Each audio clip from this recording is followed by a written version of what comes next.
Pour comprendre la mécanique, c'est-à-dire le mouvement des objets, il faut être capable d'interpréter deux expériences aux conclusions contradictoires.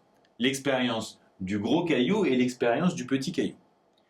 Si vous vous mettez à plusieurs et que vous poussez un gros rocher, dès que vous arrêtez de pousser, il s'arrête de bouger. Ce qui vous donne l'impression que sans force, il n'y a pas de mouvement, que force et mouvement sont indissociables. Par contre, si on propulse un petit caillou, on voit bien qu'il continue à avancer bien après qu'on ait fini de le lancer.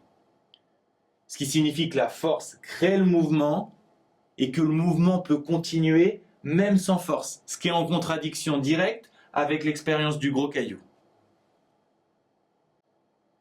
Donc pour comprendre les relations entre force et mouvement, est-ce qu'il faut plutôt faire confiance à l'expérience du gros caillou ou à l'expérience du petit caillou? Pendant 2000 ans, les savants, à la suite d'Aristote, ont fait confiance à l'expérience du gros caillou. Pas de mouvement sans force. Et pour le petit caillou, ils expliquaient qu'une fois qu'il était propulsé, des tourbillons d'air se mettaient à se former derrière lui et continuaient à le pousser. Newton n'était pas d'accord. En observant la Tamise gelée, il a fait une expérience décisive, l'expérience du petit caillou jeté sur la glace. Difficile d'imaginer que des tourbillons d'air se forment entre le caillou et la glace. Le caillou continue à avancer une fois qu'il a été lancé et ce sont les frottements de la glace qui l'arrêtent. Et c'est pour la même raison que le gros rocher s'arrête à cause des frottements quand on arrête de pousser. Donc l'expérience qu'il fallait privilégier, c'était l'expérience du petit caillou. Si un objet est lancé, il continue à se diriger dans la direction qu'on lui a donnée. C'est le principe d'inertie. Quand il a formulé cette loi, Newton a une petite pensée pour Aristote.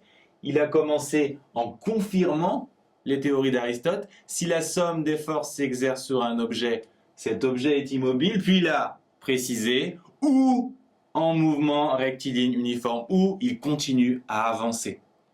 Et ensuite, il a ajouté et réciproquement, ce qui signifie que si un objet est immobile ou en mouvement rectiligne uniforme, les forces qui s'exercent sur lui se compensent.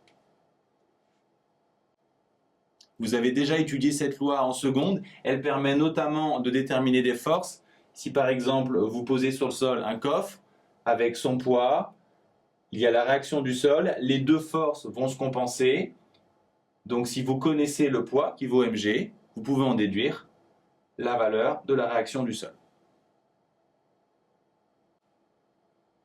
Avec son expérience du palais sur la glace, Newton a aussi compris qu'un objet peut être en mouvement sans force, qu'un objet peut avoir une vitesse quand les forces sont nulles. Donc, si on cherche une relation entre force et vitesse, on s'en sortira jamais. Il n'y a pas de lien de proportionnalité entre force et vitesse. En fait, ce qu'a compris Newton, c'est que les forces changent la vitesse. Ils font évoluer la vitesse. Et on a vu, l'évolution de la vitesse est liée à l'accélération. Dans sa deuxième loi, Newton formule donc la relation entre force et accélération, évitant le travers de tous les savants avant lui de vouloir relier directement force et vitesse. Si des forces s'exercent sur un objet, cet objet va être accéléré et cette accélération va être pondérée par sa masse. Plus il sera lourd, moins il sera accéléré. Cet effet de la masse est très intuitif. Si par exemple vous poussez une poussette avec une force de 15 newtons, vous allez facilement l'accélérer. Par contre, si avec cette même force vous essayez de pousser un char de 50 tonnes, l'accélération sera beaucoup plus faible. En fait, elle sera nulle à cause des frottements. Enfin, notez que cette loi peut aussi s'écrire de cette façon. Cette écriture est la plus simple à comprendre, mais celle-ci est la plus souvent utilisée. Dans les exercices, cette loi va vous permettre, à partir des forces, de trouver l'accélération et à partir de l'accélération, de déterminer la trajectoire.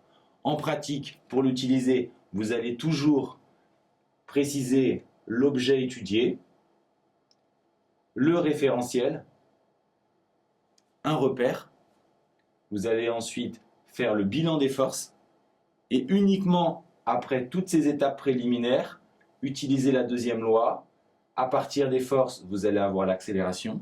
Et avec les formules qu'on a vues dans le chapitre précédent, avec l'accélération, vous allez avoir la vitesse, et avec la vitesse, la position. La troisième loi de Newton, on l'a tous expérimenté quand on était petit. Quand on se cogne contre une table, la table se venge. Action égale réaction, ça s'écrit aussi en physique. La force de B sur A est opposée à la force de A sur B.